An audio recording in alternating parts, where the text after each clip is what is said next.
What's up, guys? Welcome to an exciting, action-packed episode of the Meathead Podcast. Joining me and my friend, Big Mike Cox, a.k.a. Shane DeMora. In the comments, how many of you know who that is? Don't Google it. That's cheating. And, of course, Kensen Jardine, the man behind the channel EPzeronine Bodybuilding on YouTube. Welcome, guys. Welcome. Thank you, sir. Yeah. Pleasure. So this week, we're not talking about bodybuilding. It's going to be about the government shutdown, SNAP benefits, Mayor Mamdani. No, I'm just kidding. Screw all that. It's bodybuilding. We're going to start with Andrew Jacked jumping into this Romania Muscle Fest happening Sunday in Romania, somewhere in Eastern Europe, I believe. I'm going to go around. First of all, guys, why? I have you heard interviews? Has he expressed a reason why he would be doing this a full month after the Olympia, which he's already qualified for next year's Olympia? So you're the special guest, Ken. So we'll start. What's your theory on why he's doing this? Sure. Well, I actually heard Chris Aceto speak about it on Heavy Muscle Radio. Thank you.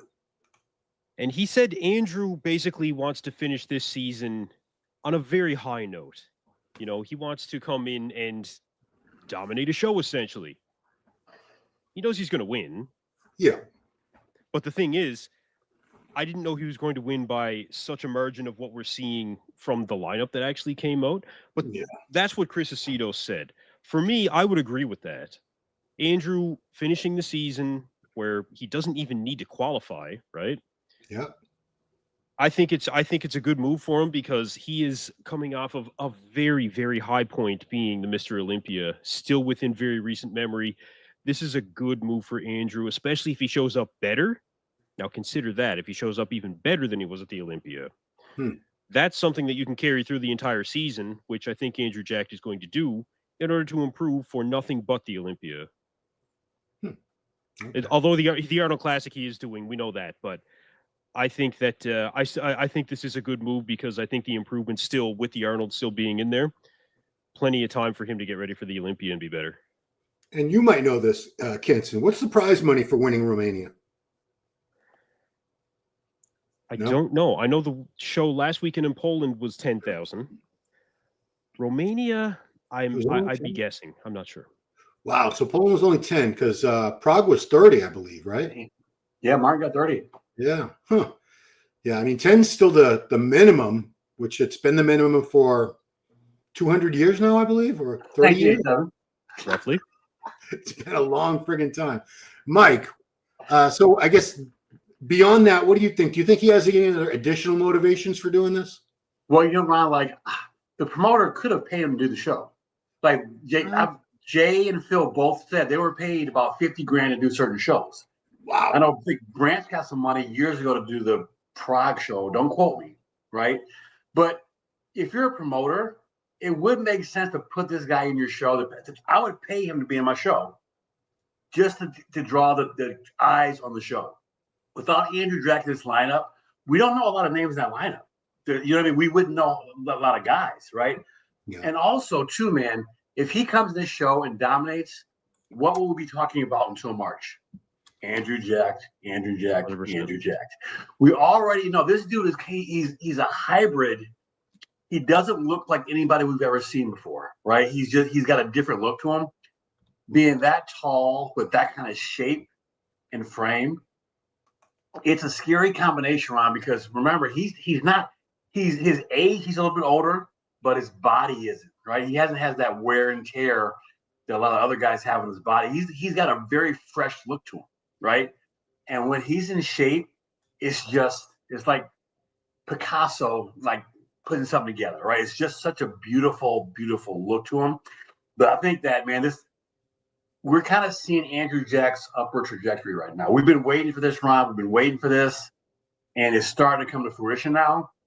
And I think if he nails it once he learns his body, and he's got one of the best coaches, if not the best coach in the business, this guy's gonna lock the Olympia title down for a couple of years, bro. I think he's that good. And I've been drinking the Kool-Aid since 2022. That Arnold, bro. Like, this guy, he's special, right? We don't see this kind of physique come along in bodybuilding. Every few 5-7 years, we see a true freak, right? We had Dillette come along, Flex, Phil Heath, that kind of round, bubbly look, and now Andrew, bro. So it's It's going to be interesting. Do you think? Oh, here he is. Here's Badi. What's up, Badi? How are you, sir? Hey, how you doing, guys? I'm sorry. going on? I'm sorry for being late. Well, you're just in time to be the fourth person. We figured out, but thanks to a Chris Aceto interview that Kensen reminded me, the reason Andrew is doing the Romania show is basically to go out on a really high note this season because he's already qualified. I don't know. Do you happen to know the prize money for winning Romania? I don't, but I'm assuming it's pretty decent because it's on the top tier list, right? On that tier list they had. So, Okay. and it's a Jake Wood show. So, Jake Wood is balling. So, I'm assuming. And they will get paid, I guarantee. Yeah. Well, I mean, that's another thing. I wonder if that's a consideration. Pittsburgh had really good prize money, but I think an additional reason it had so many A-list guys in it because it was Jim Mannion's show. Mm-hmm. He's the boss. He's he's literally the godfather of all this, the head of the IFBB, the head of the NPC. So it's a sign of respect kind of thing. And Jake Wood being the owner of the Olympia brand and to help really bolster the lineup, because once that lineup came out, I'm like, geez, if Andrew wasn't in this show, geez, I don't know how many people would even bother to pay any attention to it Sunday. No offense to the other guys, but Andrew is the only A-list guy in the open class going into this. Do you think, Badi, that had anything to do with it? I do think to a point, but more than anything, I also think that see, in bodybuilding, you can't really practice, right? The only practice you get is show day. So if the only shows you really do are the Arnold and Olympia, that's a rough show to practice with, right? So I think they want to make sure they got it down packed as well, and make sure because they don't want it to be like a fluke. Not that Andrew could ever be a fluke, right? Because Andrew, even off, is still one of the best in the world. But I think this look with the condition of fullness, they want to see if they can replicate it. And once they got that formula down and they can hit it again, I think they're going to be on their way to potentially being the Olympia champion. So I think that will be the most important part of it. So people can see, okay, once we know he can replicate it, now we know he's a serious contender. Okay. Yeah. So another question is, talking about that peaking in the condition, I think the Olympia was a new level for him. I'd never seen him that conditioned before. I think that Texas Pro a couple years ago was close, but this was definitely the best Andrew Jack we've ever seen, and clearly it paid off. He was second only to Derek Lunsford and Heidi Chupan. But what do you think he still needs in terms of condition? Like, is he at 90%? Is it 95% of where you want him to be? Anybody wants to go first? Speak up. I mean, honestly, I don't think he needs more condition. I don't think the Olympia is going for the most razor sharp guy anymore. I think it's more of a balance. I think he has this look he bought, I think is actually more than enough condition. I think they actually just want him to be thicker in the side poses, really, more than anything. I think once he can cover ground on side poses, I think he's good to go. Honestly, I don't think he needs to be sharper than this, because if he is, I think he's going to lose something. And Derek and Heidi when Heidi won the Olympia, that wasn't his sharpest. That was actually probably his softest, but it was like it's a balance of the fullness. So I don't actually think he needs more conditioning. I think a little bit more fullness, especially in the side poses, fix some poses, and add a little bit of tissue. I think that's all he needs, honestly. Ron, he gets more conditioning than go ahead, Kevin. Oh, okay. Yeah, with Andrew, when you go shot for shot against Derek and Hadi, even with his Olympia look, I mean, Andrew, without a doubt, wins definitively certain shots. The front double bicep, he is Mr. Olympia in the front double bicep, okay? The abs and thigh, Andrew is Mr. Olympia in the abs and thigh. It's not even a question with anybody else that's in the lineup. For what Andrew needs to do, I think, like conditioning wise, I agree. Very good. He needs to thicken up in the side shots, which is funny because with Andrew, in terms of the arms, he has arguably the best arms on stage at the Olympia as well in certain shots. Front double bicep, I think, without question. Needs to bring up, I think, the triceps for the side shots. I think he could use some more width in the lats in order to really, really be able to compete with a guy like Derek or Hadi, More size in the back, definitely. And again, just the arm and the side. If he can just bring up those things, maybe a little bit more detail in the quads wouldn't hurt. The inner leg, I'd like to see detail there. But we're talking things that are achievable for Andrew between now and next year's Olympia as well. These are things that he can easily do. I think him and Chris Aceto have found the formula. I think Andrew has found his own personal formula in bodybuilding because he did not go to Psycho Lewis this time, right? Mm. I just think that he's really finding his stride. Dude, they say Kamal's been kicking his ass in the gym, right? And it shows. But dude, he's not missing anything. Like the condition was I think good enough at the Olympia because remember Samson won the Olympia not dug out, right? So it's a matter of just.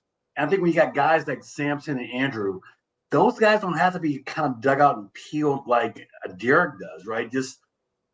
Just enough condition. Listen, Andrew's had lines in his glutes. From the side, obviously, it's not his best shot, but every guy on that stage has got a pose or two that's not perfect. It's like Samson's back double, especially the lighter body weight, isn't great. Derek, they criticize the front double because of his biceps. So everybody's got something. I think Andrew is the guy with Andrew and Samson are the guys with the least missing. Even a 4 to 5 pound muscle of tissue on this frame, Ron, is going to look absolutely crazy. Because 4 pounds of lean muscle is a decent amount of muscle. It's not like Ronnie Coleman, 30 pounds. But he doesn't have to be 30 pounds heavier. He doesn't have to be 20 pounds heavier. Just keep doing what you're doing. Take the time and you got to give him time. But can he make those changes competing at the Arnold and the Olympia? Like if he took a year off, I would love to see him and Samson. As much as I love to see them compete, take the year off and just come back looking like a science project. Just come back 2 300-pound free shows. And I love the little guys because I'm 5'6", maybe shorter because I'm old. Yeah. Derek and Hadi, I love those guys. But to see a big dude like that in person it's mind blowing. And dude, Andrew's got he's got everything. He's not missing up. That most muscle right there is just a nasty shot. If you look at that. And he's so tall. That's what we don't see in the sport. Yeah.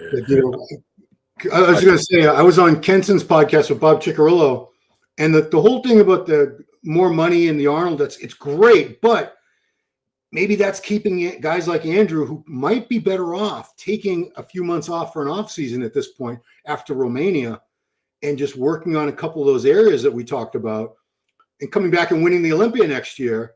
But instead, there's $750,000 on the line. I mean, these guys, I don't think anybody's passing it up. Now even Derek's going to do it.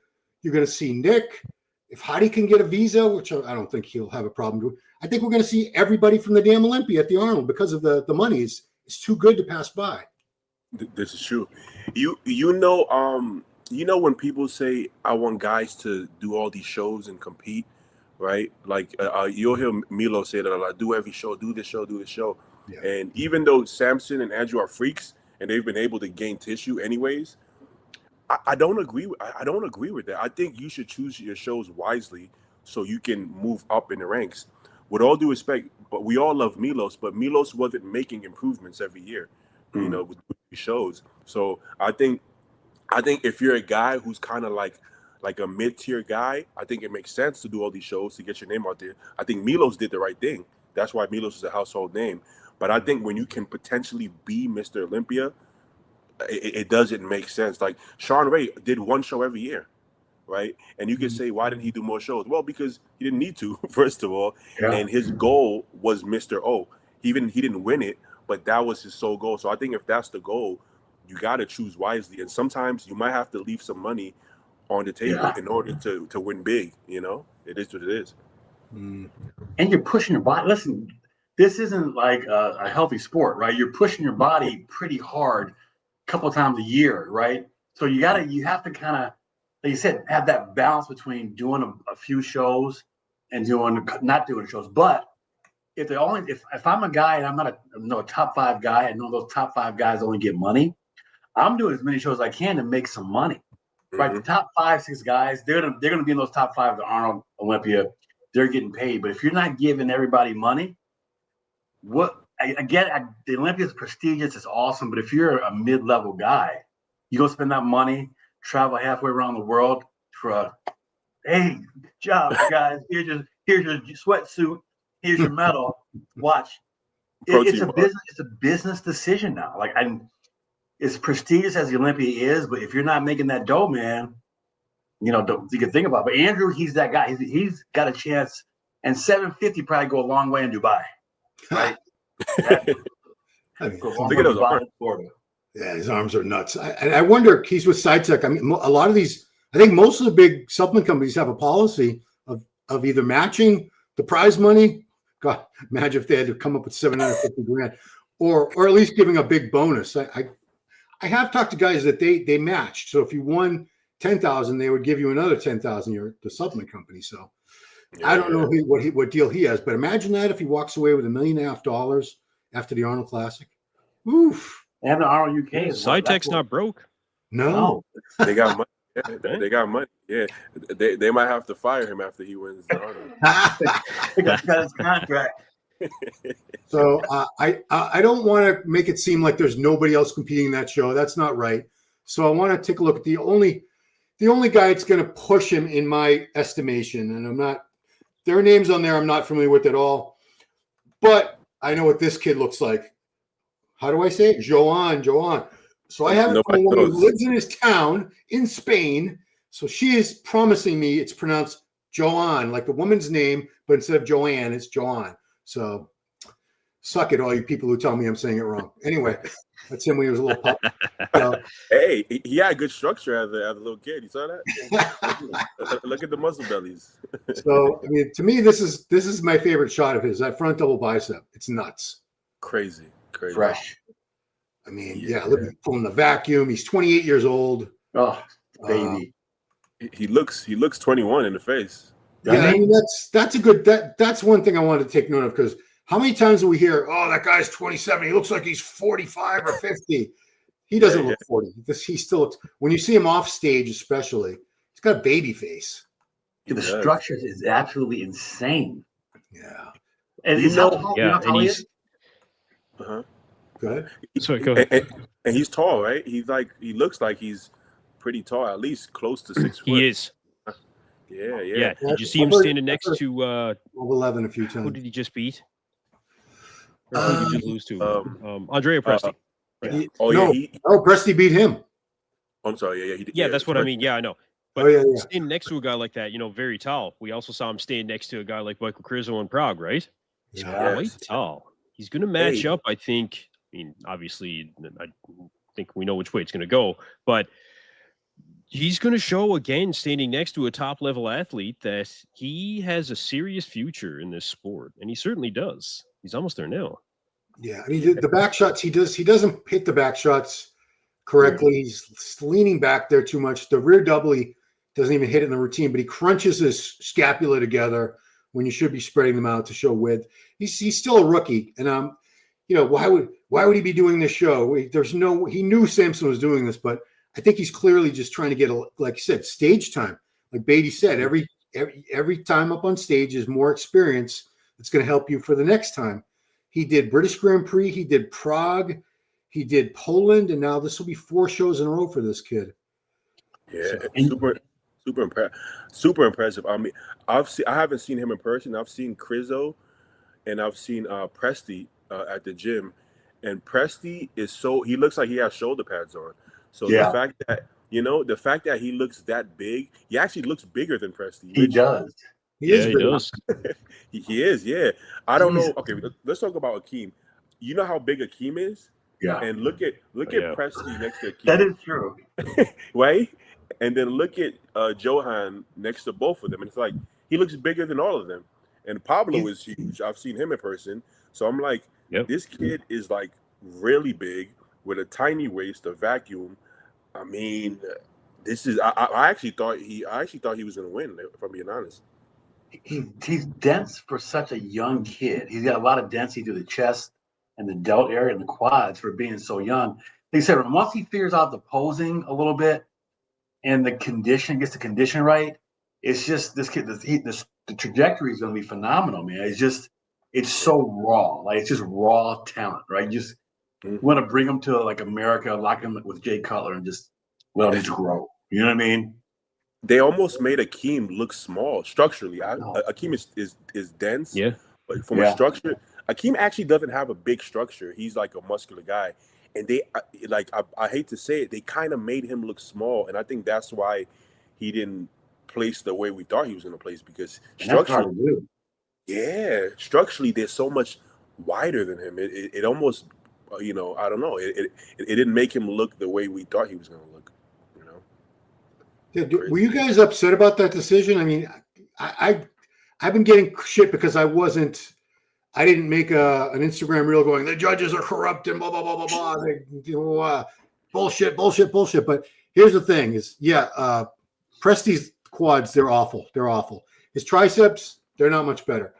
So overall, the only flaw I see on Pradell's physique is his back. It still needs to be thicker, more detailed. And overall condition, Presti destroyed him on condition. Yes. So they both had things the other one lacked. It was just a matter of the judges had to say, which flaws are we going to consider to be worse than others, I guess. I mean, it's not like either one of them blew the other one away. No, but did you guys have an issue with it? Were you upset that Presti beat him?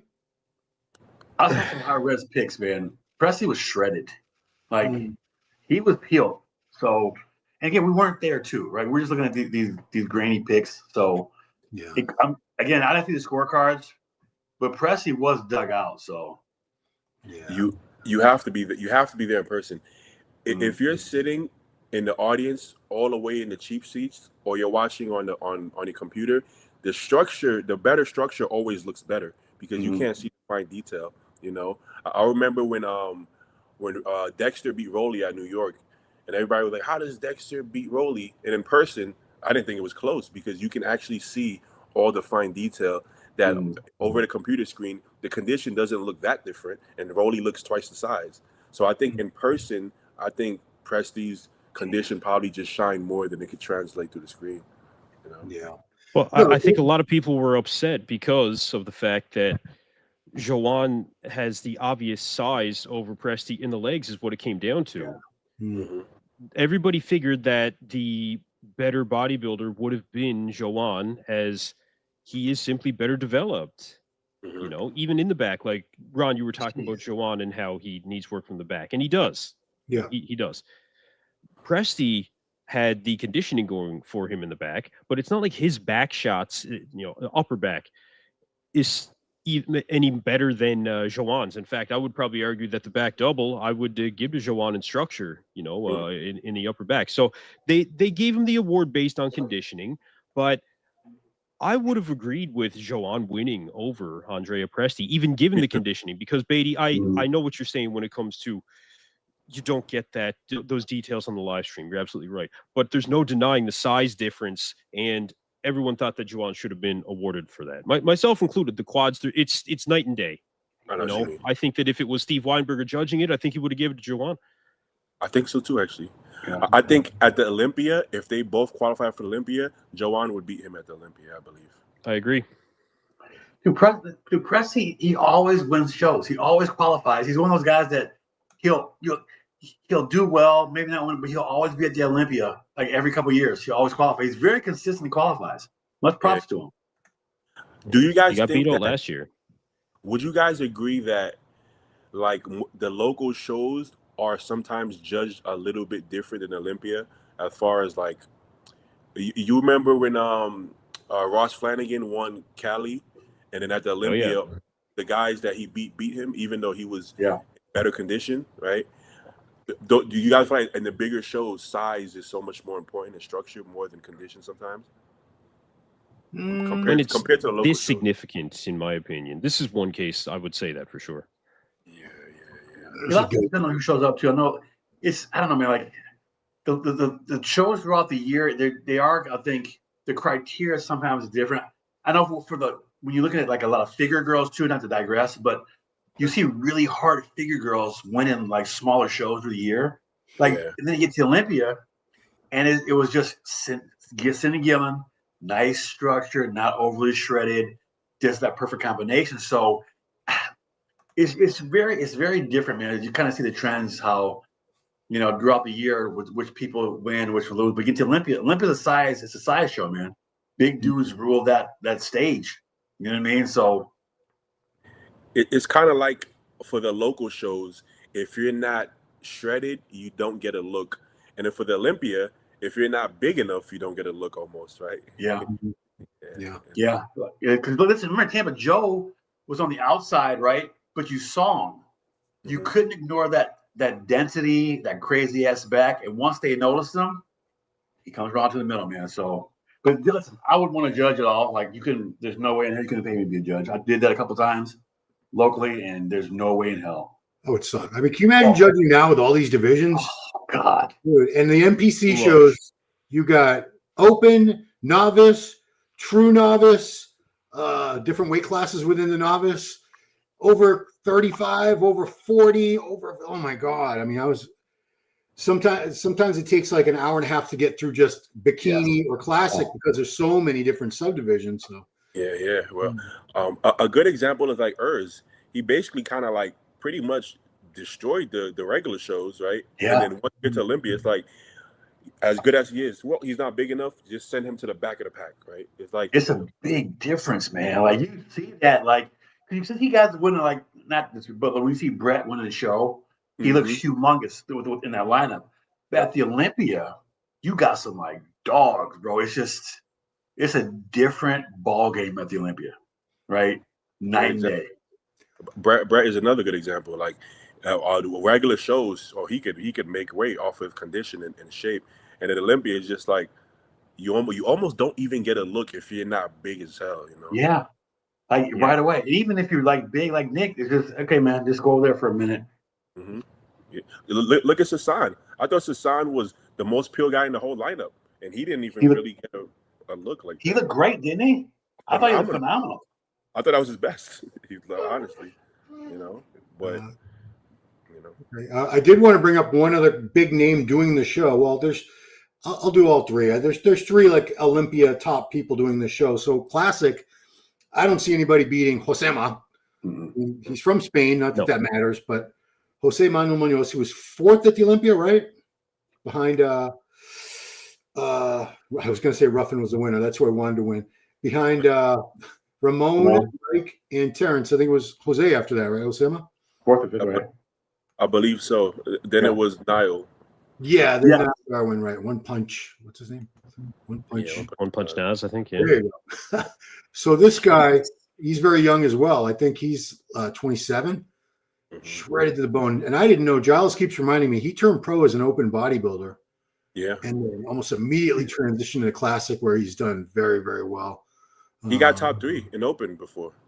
Did he? Yeah, he did one show, I believe, and he got third. At like 21, 22, like super, or 23, but super young. He was peeled.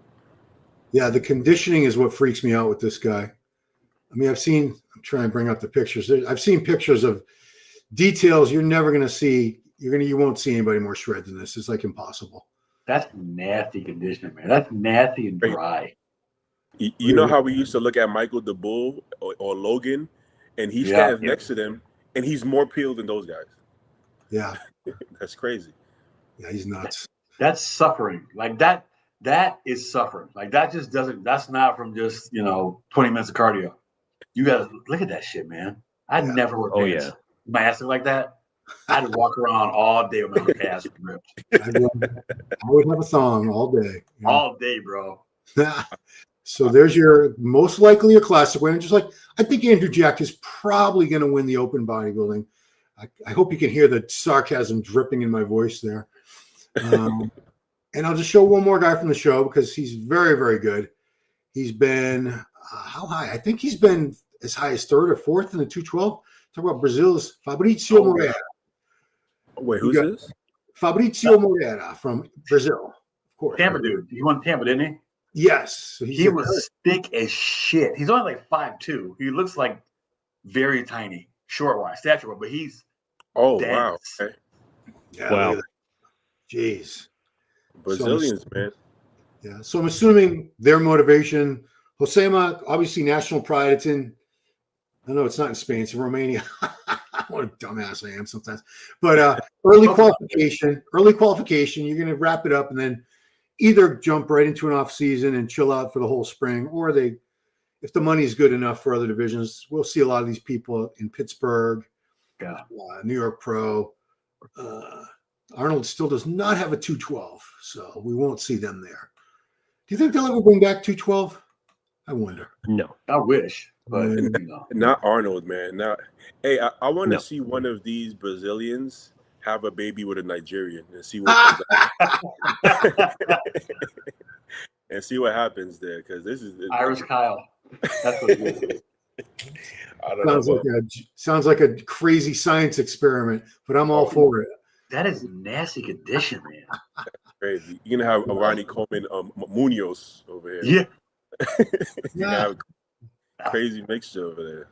Well, there are some pros that are married. Do they have kids though? I think most of them don't have kids. No. Like male and female pros. But it's hard to have kids. You know? Well, dude, Conor Labrada got his mom's height and his dad's shape. So we always said if Lee Labrada was 5'10", how would he look? We see it now. True. Yeah, I mean she is 5. She's easily 5'10". I remember easily 5'10", dude. Standing around her a few times. Yeah. So all right, it's time to talk about the mutant. That's right. Nick Walker, the mutant. Okay, so here's what he said in his latest post. 4 weeks post show. Training split right now is PPL, push-pull legs, 4 or 5 days a week. Treadmill, walking 45 minutes to an hour every morning, low impact. Only up 7 or 8 pounds from the Olympia.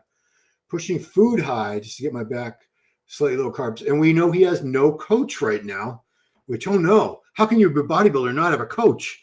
Is he going to survive? Is he going to make it to the end of the year? I don't know.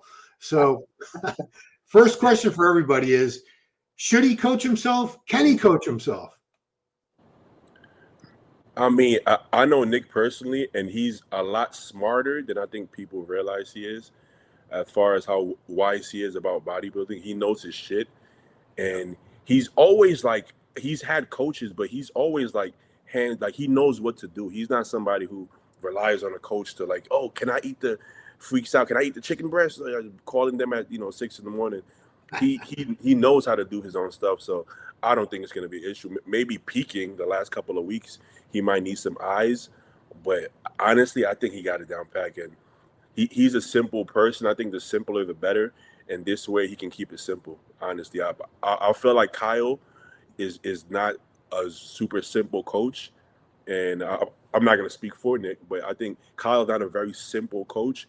And I think some of the methods are too maybe new school and maybe complex that I don't think Nick operates that way. So he might be better off just doing his own thing. Well, I'm going to stay with you, Badi, for a second, since you actually know Nick personally. He seems like he's, I don't want to say uncoachable, because he seemed like him and Jansen had a really good relationship. But if you heard Kyle's interviews, it seemed like Nick wasn't really following his directions or his protocols the way he intended them to. So for someone like that, why even have a coach if he does know his body? And I can tell he's a smart guy because he's got glasses on. So if you are smart and you know your own body and you know all about the PEDs and nutrition, and all you really need is a couple trusted people to look at you every now and then. Am I ahead? Am I behind? Am I full? Am I flat? Because it's very hard to be objective, especially toward the end of a prep for anybody. But I just wonder, Badi, do you think, is he uncoachable? I'll put it out there like that. I think to some extent, I think because Nick doesn't like the BS or fancy stuff. So I think unless he finds like a Chris Aceto or Chad Nichols or Compton, somebody who's old school like that, I don't think he could work with a new school coach that's like, you're gonna put 1 tablespoon of butter and 3 raisins, and it's like he's gonna be like, I'm just gonna eat the chicken and rice, please. Like, you know what I'm saying? So if that's the case, then there's no point with working with a coach unless they fit your style 100%, or it's just not gonna work, right? So at that point, I think he's better off coaching himself, with like some eyes on him, Or I mean, you could always pull a Chad Nichols. Chad he's not retired, he's old school, Kensen. Yeah. What do you think, I mean, Kensen? look, Nick has been through. This is the thing, right?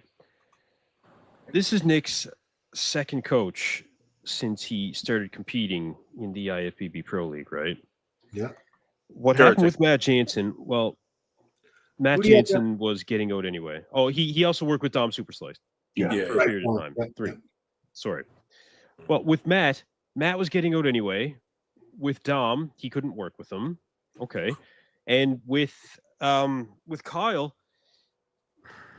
I think it just became too public to the point where these guys just went back and forth, and I think it just became a little bit honestly ridiculous and at a point where it actually got slightly disinteresting.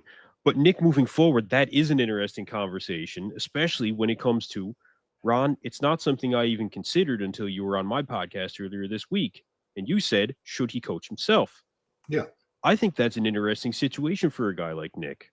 Badi, I know that Nick does have quite an amount of knowledge that he has amassed. I watched him on the Ginger and the Giant podcast with Danilo. The guy knows his shit. And he would certainly have a decent connection of, well, many individuals if he did need to bounce things off of people.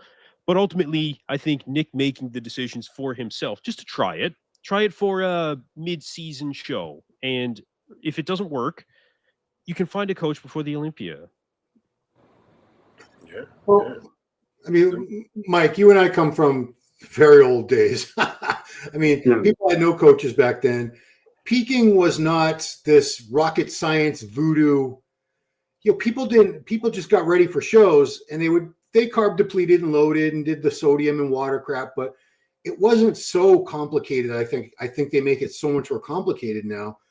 Do you think the guys peak any better now? I mean, we see that because now we actually can see them a couple weeks before the show, a few days before the show, and then on stage. So we can tell now if they've peaked properly or if they've fucked up royally. Do you think the newer methods, Mike, have resulted in better conditioning, guys who hit that great balance of fullness and condition better than anybody did years ago?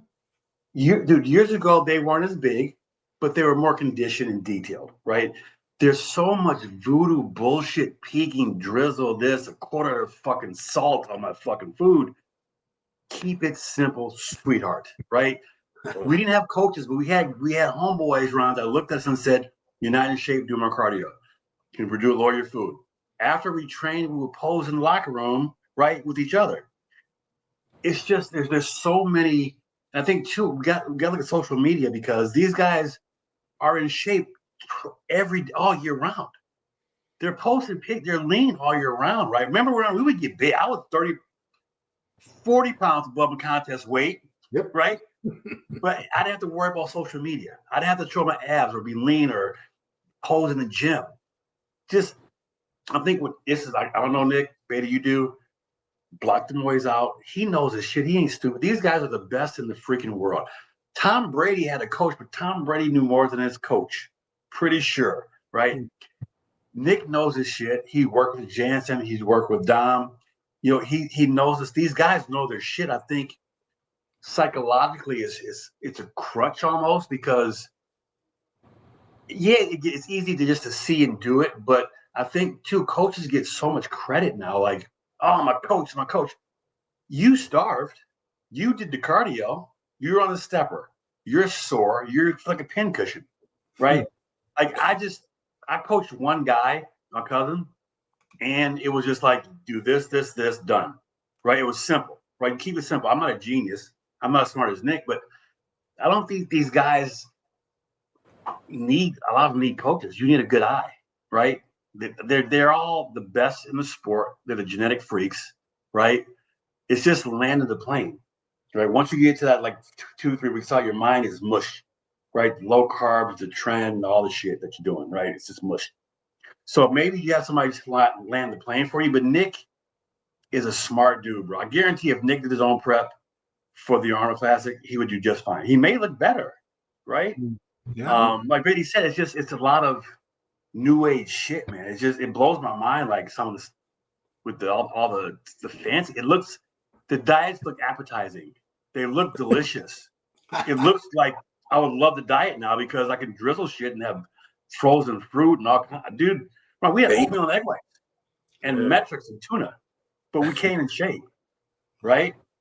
Yeah. So, but this is just the angry old man Mike talking shit. So, or Hey, Shane DeWolf talking shit.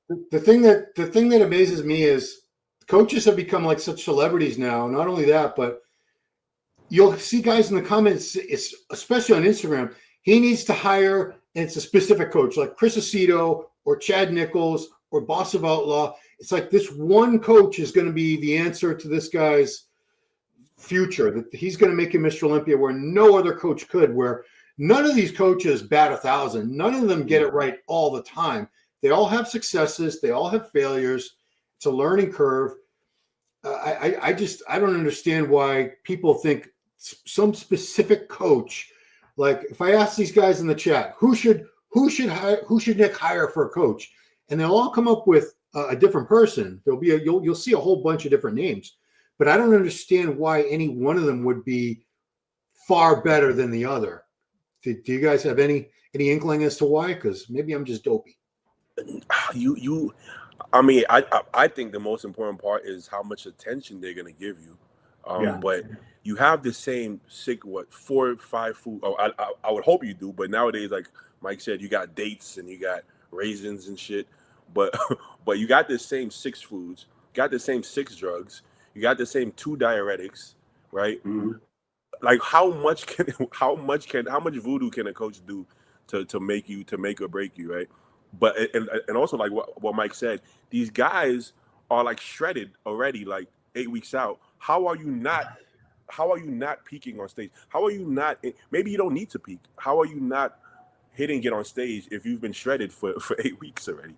You know, we're seeing you shredded pretty much the whole time, and somehow you miss on stage. There's a problem. Maybe you shouldn't be shredded 8 weeks out. You know, and then peaking wasn't really a thing. Like Dorian wasn't potassium loading and fucking removing sodium. You know what I'm saying? It's like you're ready, and then you get on stage. No peak week. Yeah, people ask me, what did you do different this time at USA's to not lose tissue? I was like, that's the thing. I didn't do anything. I didn't change anything. I didn't do anything. I just did. I usually look good 6 weeks out, so I didn't change anything. Just walked on stage. And it's scary because you feel like you should, and you're scared. You're like, am I really ready? I mean, yeah. But that's, if you're not ready by that time, you're probably not going to be ready. So, yeah, you know, it's very simple. And I think if you can have the confidence to just keep it that simple, Nick is always in shape. He's always big, always freaky. So literally just get up there, and I think he'll be fine. Don't eat too much. Control your stomach. You're good.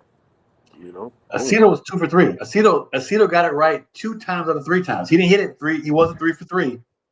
Arnold and Olympia. They missed in Pittsburgh, right? Yeah. He didn't fire him, right? I don't know whatever happened between Nick and dude, whatever. But I think the longer you're with somebody, man, it's just they know your body. Like you can't just like, here's your diet. Let's do a show. Done. You got what foods work for you. And 2, Ron, we knew our body. We did trial and error through our body, right? We knew what foods work for us. We knew what exercises work for us. So I think if you do your own prep for a little while, and then you hire somebody, you give better feedback because you know, hey, I don't feel good when I eat this. I don't feel good when I eat that. But dude, listen, Nick's still one of the top. Even though he didn't place top 5, he's still one of the 5 best bodybuilders in the world. People are writing dude off are just absolutely insane and stupid, right? These guys are the flip-flop every single year until they retire. So it's just when someone doesn't look as good as they do on Instagram, like Badi said, oh my God, he's done. He sucks. The world's ending. What's wrong with Nick? Calm down. Yeah. He'll be fine. Listen, if he places top 3 at the Arnold, everybody's gonna love him again, right? Of course. That's how it is. Badi, because you said you know him, I'm going to keep bothering you like this. He said he didn't like this Pittsburgh look. I don't understand. What's not to like? I thought he looked fantastic there in Pittsburgh. He almost beat, most people had him beating Lunsford. Even Tyler Mannion had him beating Lunsford. So what, either, I don't know if he's ever told you, or can you give me an idea what's not to like about that look? From my understanding, he likes his old look. So he would rather go the other route instead of pushing the food up and being like as bigger and adding all this tissue and being 300 pounds. He would rather stay lighter, bring like a tighter midsection, like that Arnold 2021 look. That's more his cup of tea. So he didn't really like this look as far as being like the biggest, freakiest guy, even though he almost beat Derek. But I kind of understand what he means because I did see somebody post that video, and I actually preferred. I'm not gonna lie. At first, I was like, oh no, I think Pittsburgh was his best look. But looking at that Arnold, he was almost like aesthetic almost. It's hard to like looking at it. I'm like, his midsection was the best one in the lineup, which is, it sounds crazy to say that, but his midsection was tight, separated, oblique, everything was in. So I get that point of view. I think this was a great look. But if you're focused on bringing like a more streamlined kind of look, I can get what he's saying. But I mean, you still have to. At least I feel like Kyle still needs to get credit for this look. But I think I do agree with him that that's a better look, and I don't think he should be pushing up to 300 pounds. I don't think any good is coming from him getting bigger. I got to be honest. Agreed. So that I agree with. Yeah, I mean that's what I wanted to get into next. So I'll start with you, Kensen, because I've left you alone for minutes. He gained, I don't know, I keep hearing different amounts, but let's say he gained 8-10 pounds, something like that, between the spring shows and the Olympia, which it didn't, to me, it was not a good 8 to 10 pounds. He looked worse. I liked him best in the early pro years when he was probably more like, I guess, like 255, maybe 260 at the most. And he's at least 20 pounds over that now, I think. Do you think he would go back down to that size? Is that even possible at this point? Oh, that's tough. That's tough. Well, when you put on that much size, yeah, the question is going to be if the midsection really is past the point of no return. I have no doubt that Nick could drop he could drop the size. Will he go back to being as good as he was in 2021 at the Arnold Classic? The question is if he's going to find out. Because as you guys would know, I mean, dropping that much muscle, especially when you're a genetic freak like Nick Walker, is not going to be easy. You know, getting shredded is one thing. Nick can do that, I think, with his eyes closed. But dropping muscle is going to be something different. Is it going to bring his midsection in? I think it might. I think that I don't think it's going to make him any worse. But part of this is the fact that Nick was listening to the feedback of the judges too, because if you guys remember when Nick came in at the 2022 Arnold Classic, I believe it was, where he was just shredded out of his mind, right? That's because the judges said they wanted better conditioning from him. Then they told him that he was too shredded and he has to come back up in size. So Nick took that very seriously. I remember he would put things out like, you want the mutant, you're going to get the mutant. And that's exactly what we have right now. Yeah. Now he's trying to find a balance, right? Between 2021 Arnold Classic and where he is now. I think he's starting to maybe come to some realizations of where he needs to be and not what everybody else thinks he should be. Yeah. Well said. Well said. Yeah. I think we've only seen two people successfully downsize, bring a smaller waist, and look better. I remember, obviously, Rolly did it. Yeah. And then I remember B-Pack, Ben Pulaski, right? Yep. But he downsized quite a bit. He went back to almost like his amateur look. And he was able to qualify for Olympia again. But we've seen people, Ronnie tried to do it 1 year, and he lost to Gunter, right? 22, 22, yeah. Yeah, we've seen it go bad maybe more times than it's went well.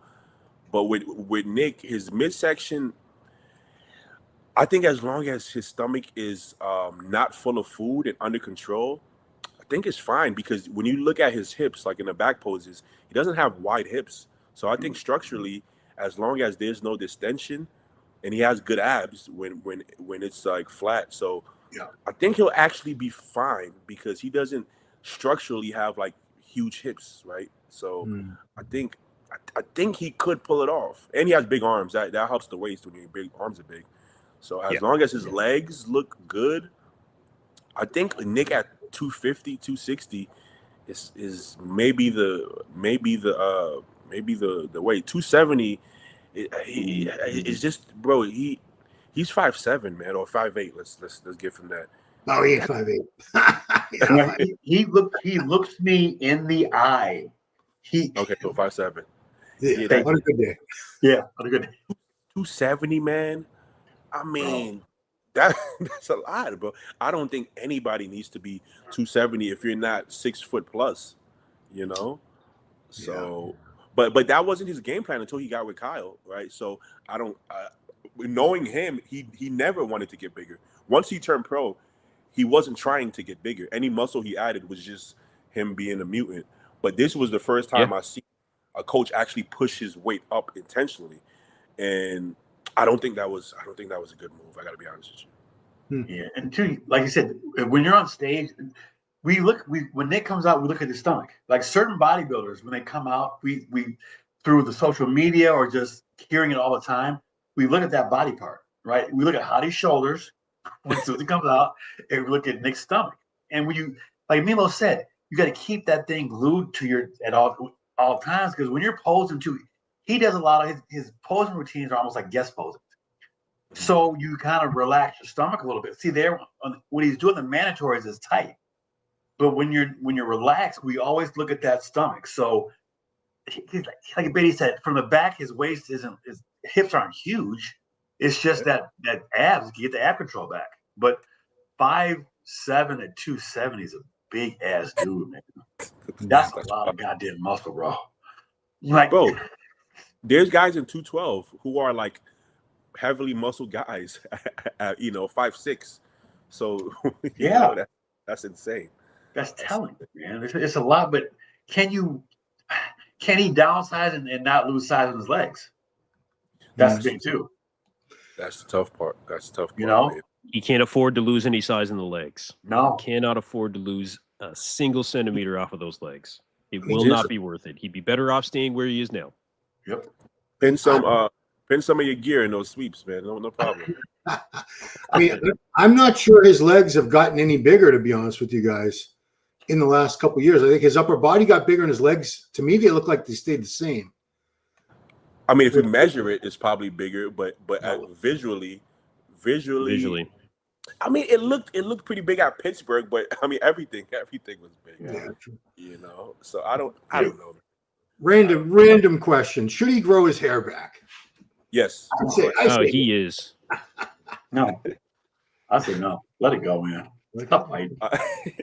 Well, I mean, because his hairline isn't that bad. I mean, if it's bad, let it go. Like Martin needed to let it go. He looks great. Hunter let it go. It looks great. But Nick actually, he has hair, man. Yes. So I say use it. I mean, I was bald like a few months ago, and I was like, fuck it. Let me go back. But I think if you have it, you use it until you lose it. Then let it go. He was saying it was thinning, but I know a little bit because I went to Turkey. I had a hair transplant. I can see where the hairline is. He wasn't. Yeah. I mean, you saw all those pictures, videos we were just showing from New York Pro in Pittsburgh.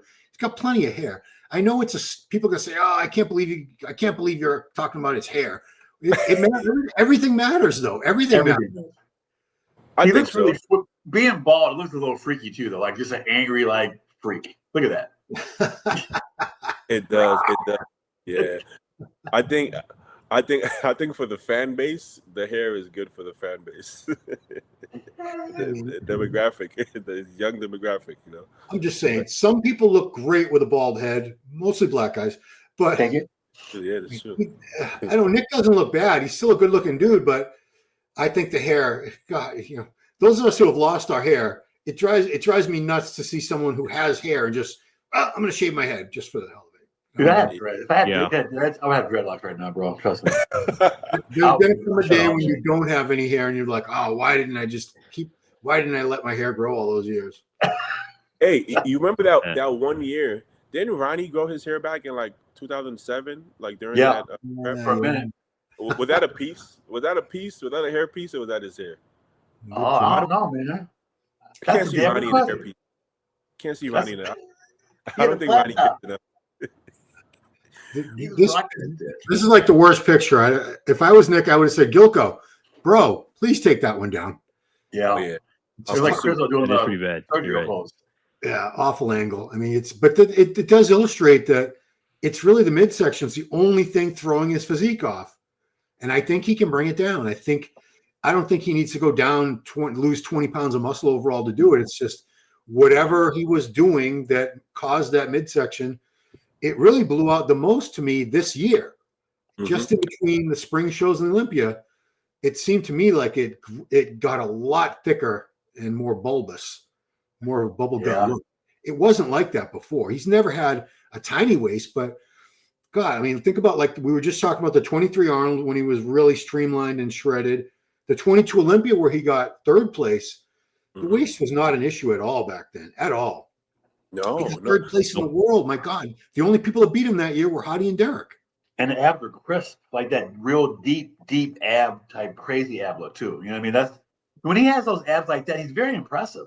This is impressive too, but to impress the judges, I mean, like that 2022 look was just phenomenal, bro. It was.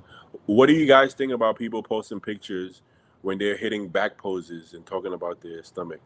Oof. Yeah. Well, I'm not going to put it up, but there was an awful one of Nick taken at like a 3/4 angle when he was hitting the back pose, but they were sitting exactly at the worst possible angle for Nick, and his gut was just, But abs, they're not tight in the back double. Like nobody's abs are just tight in the back double. If they took pictures of everybody on that goddamn stage, they'd all have the same look. Yeah, I think we should only critique them based off of what the judges see. So in between poses, in sight, yes, but if they're turned around, man, come on, man, that's a bit much. That's some dumb shit. That being said, I think a lot of what hurt him at the Olympia, because the conditioning wasn't bad at all. I don't know what they're talking about conditioning peaking. He was fine. It was a lot of midsection loss of control between poses. And I don't understand why he is I know he's a smart guy. I've interviewed him before. Why would he not make a really concerted effort to always keep that gut just, as Milo says, glue your abs to your spine, glue your belly button to your spine, because they're looking at you all the time. And if it's close, look what happened in Pittsburgh. That's all they could find as a reason at the end of the day. Why didn't he win? He relaxed his gut a little bit in that that sudden death lightning round thing they did at the end. I got a hot take on that. Okay. He's always been. We used to credit him and Hadi for always having perfect stomach control. So yeah, I think he was trying to. I think he couldn't. And okay, he's been open about the retatrutide use. I remember when I used semaglutide, it does slow gastric emptying. Oh. And I remember Compton being like, "Hey man, you have a small waist, but for some reason, like, it's not looking like a strong point in these check-ins. I feel like you're not controlling it." I'm like, "Hey man, I'm trying." And he's like, "Yeah, it don't look like you're trying." Do you think that could play a role? Not to, obviously, it has a lot of benefits, but if it's slowing down gastric emptying, do you think that could have some negative effects on stomach control? So just help a dummy out. Gastric emptying means your digestion is slowing down? Yeah. So you're not as hungry. No, so if you're taking that all the way up until the very end and you're pounding carbs to get full for the stage, and they're not really going through you the way they're supposed to, yeah, I could see where that would be a huge. Good, do that, yeah. Yeah. What I did is I took it out like 4 weeks out, and I noticed better control, but still a little bit of distension. How was your appetite after you took it out? Did it ramp back up? Well, after the show, I could eat through that shit personally. Yeah. But yeah, I mean, when it fully wore off, I was like, I was like a fucking insane appetite. You know, some people leave it in out here. Some people leave it year round, from what I heard. Damn. So Badi, you seem to be in touch with all the modern PEDs. Is Reta like a must? It seems like it's becoming that, it's getting that reputation. Yeah. But why? Tell me what's so great about it. I'm genuinely curious. Yeah, me too. I have no idea. I don't think it should be a must. I think you should use it if you need it, like anything else. I'll add Clen, but like let's say T3. I don't give all my clients T3. I only give it if I feel like the food is so low that it's gonna hinder their performance, or flatten them out. But rather I think you should only use it if you're somebody whose food needs to get really low or has trouble getting in shape. But it seems like it's just everybody just throws it in. Every single person throws it. People with crazy metabolisms are on it. I'm seeing people posting about it, and they already have a crazy metabolism. And like Mike said, we're talking about guys who were shredded off season using it. And I'm kind of like, yeah, I don't see the point. I mean, maybe it's not going to hurt you, but I personally don't think it should be a staple to everybody. I think it's a tool like everything else, and you should use it as needed, if needed. Personally, Nick said he seems like he loves it. He talks about it quite often. I thought Nick looked great without Greta. Yeah, right. I think he looked perfectly fine without it. But damn. I mean, if it's making him healthier, I believe too. I think talk about blood work. That's different if you're using it for health. But right. I don't know. I mean, it helps with blood sugar. I mean, I don't have blood sugar issues, so I've heard there's some positive aspect to it though too, especially with the blood sugar stuff. Yeah. So I guess there's gonna be more tools coming out every year, and at what point do we say maybe we have enough tools? Maybe we have enough. As bodybuilders, that's never going to happen because, like I said, every time something new comes out and they hear a champion is using it, oh shit, Reddit, I got to get on it too. Like I guarantee you, a ton of people are on Reddit just because Nick uses it. Yeah, and Nick is still trying to figure it out for himself, clearly, right? This is the thing. The new thing comes out. All these young guys, they're gonna realize things that Nick has to go through himself by trial and error, right? Yeah. Clearly, this may be affecting his midsection. So now I bet you're gonna have young guys, if Nick does comment on it, or there's even speculation online that this could be affecting Nick's midsection, you may see less people use it. Because bodybuilding is a monkey see, monkey do sport, right? I never did reverse grip bent over rows till I saw Dorian Yates do them. Ever. Nobody did walking lunges until Ronnie Coleman was in Metroflex parking lot. Yeah. So it's when like even with the Nubank thing, nobody. I never knew that, but certain guys are using it. Hey, why don't we do too? Flex had an article about that it helped with cortisol. So it helps with cortisol. Let me try it. So when you see your idols doing stuff, you do it as well, right? That Sean Ray took dynamic muscle shaper. Guess what? Mike Cox took dynamic body shaper as well, because you think it's what is going to get you to that next level and get that pro card, which everybody is searching for, or what Ron we were searching for it back in the day, right? So you can't fault them, because when you have that, this sport takes a certain mindset, man, to where sometimes it's kamikaze. And when you're in it, and you got the blinders on, and you're eating 6 times a day, you're training hard, you're going for that goal, you couldn't tell me nothing, bro. You couldn't tell me jack shit at that time, bro. I was like, I'm gonna do this. I don't give a shit. I want that trophy, right? I got my trophy sitting right there. But like, then you think like, you just want to get in and get out safely, right? Especially with Dallas and Munzer and Momo and all those guys we lost. So it's a different mindset at 52 than at 32, but I still got that 32-year-old mind in my head saying, "Fuck, man, just do what you gotta do to get that sand out, bro." Because you'll be remembered forever, but at the same time, it's kind of a catch-22. You know what I mean? Yeah. This is interesting. This guy says, Ionic, what's up, Ionic? He used Reddit for a year and lost 3.6 pounds of visceral fat.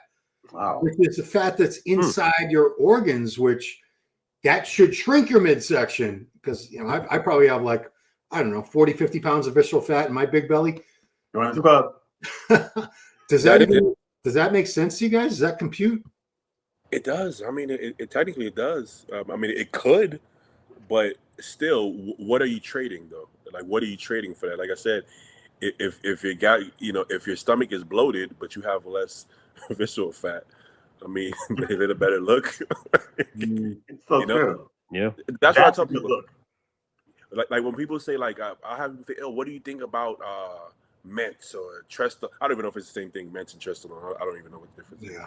But it's like, but then I'm like, first of all, is Trend not doing the job for you anymore? Did it stop working? Like, is that what you're telling me? And like, what's the sides? I get it. You're stronger, you're harder, but what's the sides? Yeah. You can't sleep, you can't recover, you can't eat. That's not a trade-off that I want to take. Oh, I'm stronger though. Okay. But the net positive is still on a downward spiral because you can't recover and you can't eat. So what are we talking about?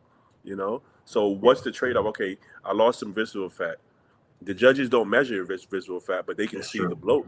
They can see the bloat, right? So it depends. If it, I guess you don't know till you try, I guess, right? So this is up on screen. That's the Arnold 2023 where he took, I think it was third behind Simpson and Andrew at that show. I like that look. This was 2021. Yeah, this one, yeah. No, you sure? It looks like it. Oh yeah. Yeah. So, yeah, it looks like it.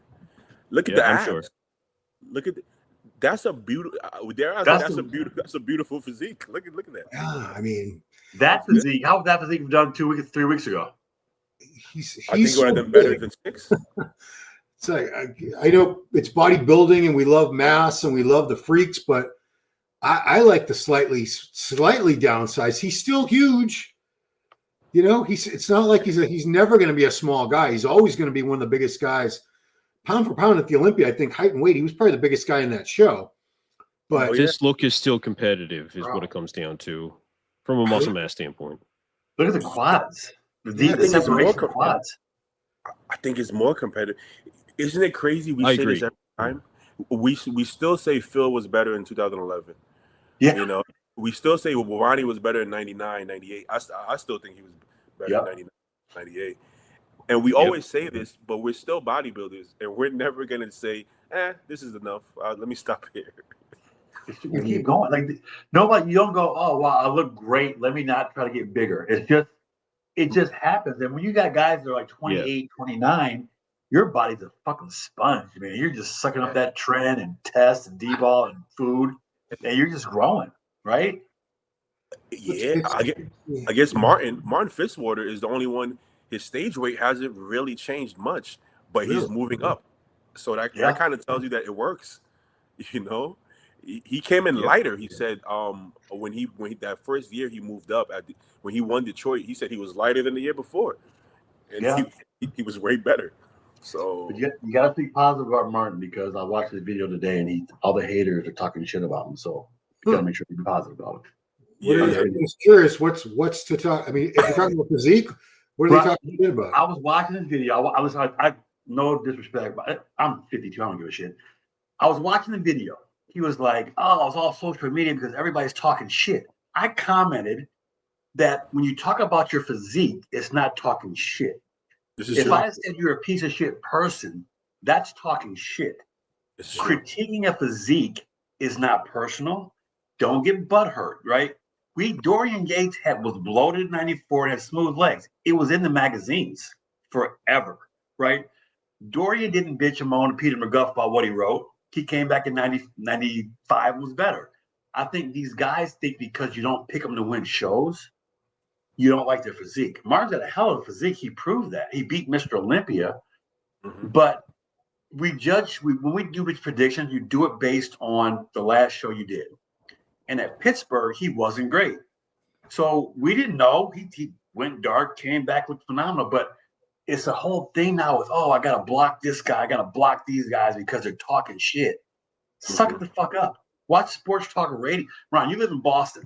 Yes. Sports Talk Radio in Boston, I guarantee, is way worse than what anyone has ever said about any of these bodybuilders. Right? Yeah. Well, that's the opposite also. If nobody talks about you in predictions because you go dark, well, it's because we don't know what you look like. So it's hard to mention somebody we don't know what they look like, right? Because that happens with, let's say, Brandon Curry a lot of times. We might not talk about him in the top because we haven't gotten any updates, so we don't really know what's going on, So Martin kind of went dark too, so we didn't really know if he was gonna look better or not, you know.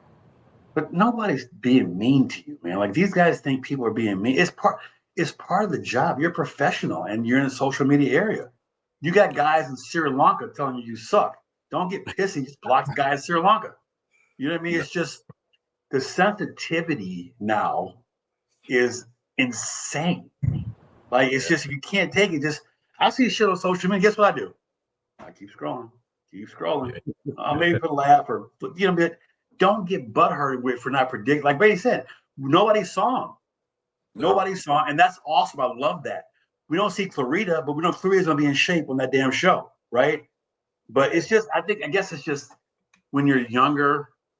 I think, like I told Ron a story. I wanted to kill this one guy on MD because he was talking shit about me. I was gonna drive to Miami and beat his ass at the Nationals because I got so caught up in it. But you're young. That was 10 years ago. You know what I mean? It's just, I don't know, man. It's just a different time in the sport, right? You can't. Everybody's got an opinion. Everybody has a right to their opinion, but don't get butthurt if we don't like how your physique. You know what I mean? Calm down, bro. Yeah, we gotta give props to Derek Lunsford because he gets a lot of shit. Dude. But like personally, not even like people like hate him. Like they like it's insane. Death threats, the whole people they go crazy. And honestly, he doesn't reply. He doesn't respond. No. He's like, I'm hanging out with my family. I don't care. You gotta respect that. Yeah. Yeah, thick, thin skin. A lot of guys have thin skin, and yeah, as Mike says, I don't follow mainstream sports. Mike follows basketball, football. Baseball. Those people get roasted. Those players roasted by the fans. Awful. I've said some nasty shit about some football players and about some college kids, some 19-year-old college kids that piss me off. But they tell those kids too, like, not to look at your social media. Yeah. Like those guys usually don't respond. The college kids and the pros, some pros respond and go back, but you can't. I don't know, man. It's just I love the sport, but some of these guys, you just got to man the fuck up sometimes, dude. Like just put your jock on and calm down. Yeah, they start arguing like, how many Mr. Olympia titles have you won, bro? Or let's see your picks. I'm like, you can comment on these college football players, NFL football players, without ever having been a high-level football player yourself. You're a fan. You've been following the sport your whole life. You know the game in and out. Just like the fans, just because some fan isn't built like you doesn't mean he or she, it's usually a he, can't have an opinion, an informed opinion about what they're looking at. And guys like we all get shit on from some of the athletes for being critical at one time or another. And we're just doing our jobs. I mean, this is what we're here to do is critique. If we just sat there and said, everybody looks great, it's probably going to be a 20-way tie at the Olympia because they all look so great. No, there's winners and there's losers, and there are reasons why. And, we know what the judges are looking for the most part, and we're critiquing physiques. If we say somebody was soft from the back, or they have no quads or weak quad sweep or whatever, it's just an observation of physique. I mean, Badi, you're the only one of us actively competing right now. Is it hard for you to separate critique of your physique from critique of you as a person, or are you able to compartmentalize it like that? If I'm being completely honest, I think it takes practice, because when I first got on YouTube, but I kind of would defend my friends more than myself, but still, just in general, I think it takes some calluses to realize that it doesn't matter, and I don't even respond honestly anymore. I don't even read half of it. But yeah, I think when you first get like a following, you're kind of like, oh, that was kind of rude. Let me clap back a little bit. Then you're like, what am I doing? This is stupid. You sit on the toilet like arguing. It's like, what am I doing? Let me go eat my meal. What's going on? What is this? Oh, I mean, especially in prep. The day that you learn to scroll past those comments is the day you're not in prep. You're like, oh, I wasn't okay. I was kind of off the So in prep, you do get a little more sensitive, but you have to be aware that you are sensitive in order to not be sensitive. So you got to be like, this is not me. This is just a trend. Let me just disregard it. keep it going. I mean, that's a good point. Some of these drugs make you so like emotionally volatile. I would never use Tren again in my life, obviously for health reasons, because I'm getting old and it'd be suicidal for me to be blasting Tren and shit like that anyway. But I just remember how irrational my emotions were, my thought processes. You're dieting anyway. You're already irritable. You're tired. You throw these drugs in there and you're just a mess, man. You're a mess. So stay off social media, guys. But sometimes you're in denial. I used to tell people, oh, I don't even know this Trent. When I'm on Trent, I'm the same. I'm just a happy guy. And in hindsight, I was like, no, I wasn't. I was terrible. Bro, that affected me more than any other thing. That it just, I don't know, it's because I got like addiction issues or my head's fucked up, but that you can feel the anxiety, you can feel like the intrusive thoughts coming in your head with Trent, right? Like I don't have a temper hardly at all. I'm the most laid back dude. I'm sitting here, I'm smoking and shit. I'm literally laid back, but that just made me so like on edge. But when it was out of your system, it was just a totally calm. Like, and again, like you said, like I wasn't sleeping, my appetite sucked. Why am I doing this shit? But then I look in the mirror and I'm like, holy fuck. Like there's some shit going on. So it's a catch-22 because the look and the strength, you feel great on it, right? But it's just mentally, man, like Tren and tilapia are not a good combination at all. Damn. The dieting makes it worse. I would carry resentment for like a week, like literally, like somebody at the gym annoys me, and I would carry it for weeks. It's stupid. I would replay. I'm like, next time he tells me he has 5 more sets, I'm gonna tell him this, and I'm replaying it in my head in the shower. Like, fuck that guy. It's like, why am I so angry? This doesn't make sense, you know. It's weird. It's a weird thing. I don't like Trend, man. I gotta be honest with you. This isn't Trend because I don't think Gary Stridon was using Trend back in the day, but a buddy of mine used to train at Gold's in the 80s, and he was there one day when I think Stridon was a week or two out from the 88 Olympia, and he really over dieted for that. So he was probably an angry man. He said there was a guy on Gary had a favorite leg extension. You know, Gold's probably had like 30 different leg extensions. This guy was on his leg extension and he was getting mad because he wanted it. And he went up to the guy and he says, can you use another leg extension, dude? And the guy's like, what are you talking about? I'm on this one. He goes, well, what are you training for? Because I'm training for the fucking Olympia. And supposedly, I'm not saying this actually happened because I wasn't there. Supposedly he grabbed the guy and lifted him off the machine. So, or maybe that was Lyle Alzado. Maybe I'm screwing up my 80s Golds people, but safe to say it makes people very irrational. Very. But women use that shit now, Ron. The women use. Ooh. Holy shit. I don't want to be around that woman. I mean, no. Dude. Well, I think we'll wrap it up, guys. We've been going well over an hour, and I appreciate it. So, guys, check out Badi. I've been saying your last name wrong. I apologize. I've been saying Fari. It's Farrell with an L, correct? I think he's frozen. He's frozen. Oh, he got so mad about me mispronouncing his name. His computer froze. But I apologize because his computer's on Trend. I'm wrong, Harris. Anyway, guys, follow Badi right there at Badi Farrell. He also has a YouTube channel named Badi Farrell where he does the Fit Nation podcast. Compton's on there a lot. I've been on a couple of times. Oh, there you go. There you are. Welcome back, Badi. I was telling everyone I've been saying your last name wrong for this whole time, so I apologize. Oh, no worries. It's an L at the end of your name, not an I, correct? Yes, it's an L. Yeah, but Farrell. Yeah, a strange name. It's a unique. It's shitty vision is what it is because L's and I's to me look almost the same. So, Kensen, it took me a while to get your name right, but Kensen Jardine and Big Mike Cox, who today was the name. Nobody got it right nobody said anything about Shane DeMore in the chat. 86 national champion, middleweight. Come on, fellas. Like was it middleweight? You're right. He was middleweight. Yeah. He won the Teen Nationals, Junior Nationals, and Nationals that year. Okay. Yeah. And this is Davey Mize from Bio Muscle, who sponsors Kensen's channel, and he says it's my turn to have a go at coaching Nick Walker. I am vastly unqualified to do so because there are drugs and things being used now. I don't even know what they are. I mean, I'm old school. I know all the basic drugs, but you start getting into all these Retta and this peptide and that peptide, and my eyes glaze over. So, no, I couldn't. You're gonna have Nick on suspension and debo. Yeah. Yeah, that's what did Lee Priest say? He used to just one shot of Deca a week. That's what we need. That's it. So, anyway, guys, I want to thank the panel for joining me. Big Mike Cox, you're here every week. Thank you so much for your time.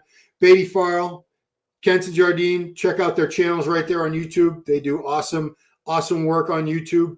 And that's it. Thanks, guys, for watching. And tune in tomorrow. I'll be doing another episode of Power Hour with Giles Tiger Thomas. We missed a week because he was going all over UK with some guy named Ronnie Coleman.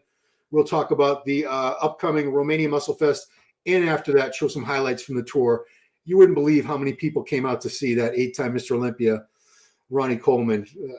I didn't even think all these young people knew who he was, but it really warmed my heart to see the turnout. Hundreds and hundreds of people everywhere they went. So good stuff. Awesome. That's it. So that's been another episode of the Meathead Podcast. Thank you all for watching. We'll see you right here next time.